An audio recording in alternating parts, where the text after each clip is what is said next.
Most people think self-censorship is about being too afraid to speak.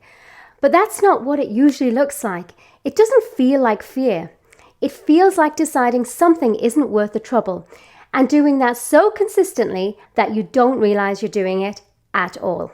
Today I'm going to explain how that process works, why it feels like good judgment from the inside, and how you can start to tell the difference. Because self-censorship happens privately before anyone else has said a word, it tends to go unrecognized as a problem. It doesn't feel like suppression, it feels like thinking, being logical and practical. A coworker presents an idea in a meeting that is very close to one that you raised earlier and delivers it as if it's his own. You notice the irritation straight away. For a second you want to say something, but before that thought goes anywhere, another one arrives. Do I really want to make this awkward in front of everyone? By the time the meeting ends, you've already decided it's not worth naming. Or a friend cancels plans at the last minute again.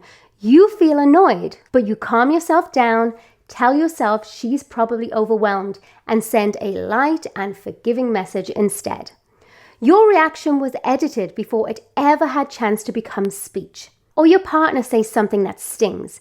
You feel it immediately, but just as quickly, another process starts running in your mind. Maybe I'm tired and a little too sensitive right now. Bringing it up will just make the whole evening difficult. The issue gets smaller before it's had a chance to become a conversation. Because there's no one else involved, self-silencing leaves nothing to point to. When someone else silences you, there is an external event, a dismissal, a clear moment when you were pushed back. When you silence yourself first, none of that exists. No one made you feel small or told you to drop it. The decision feels entirely self-generated, which means it also feels reasonable. So it makes it difficult to recognize it as a pattern rather than a conclusion. And there is something else at work too. Something that makes the habit even harder to catch. The editing feels like maturity. It sounds like picking your battles and not sweating the small stuff.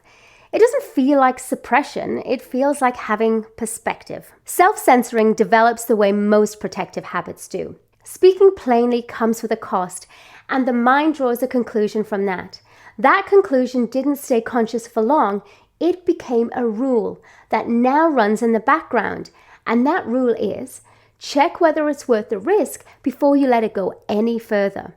So when something someone says or does lands badly, your system follows the rule quickly. You think maybe it was nothing, I'm reading too much into it, or it's not the right time. The feeling gets smaller before you've had the chance to decide what you actually think about it. That process is not the same as healthy reflection, even though it can be hard to tell the difference. Healthy reflection moves you toward what you actually think. It sounds like something about that bothered me. Let me work out exactly why. But a self-silencing habit moves away from it. It sounds like something about that bothered me, but I should probably calm down and stop making so much of it. One helps you understand your reaction.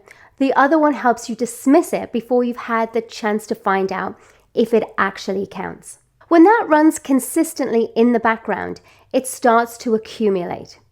If every reaction has to pass through this rule before it's allowed to matter, you gradually stop trusting your own first response. You notice something, and instead of responding to it, you begin questioning whether you are even justified in noticing it at all. The things you talk yourself out of do not disappear. They tend to show up later as resentment, emotional distance, or a background frustration you can't trace to anything specific. When you recognize that shift from "that bothered me" to "it's probably nothing" as a habit rather than a conclusion, you create a small gap. Just enough room to stay with the original reaction a little longer before it gets explained away. You can let the feeling exist before deciding whether it counts and what to do with it. That doesn't mean speaking every time. Sometimes after sitting with something properly, you genuinely decide it's not worth bringing up.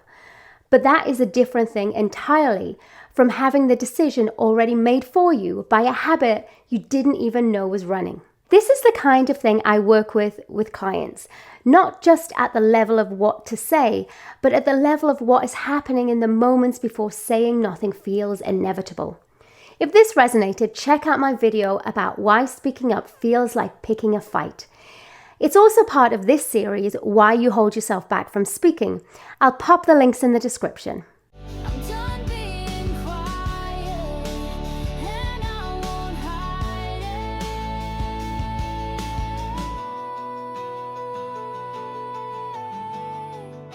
I'm done being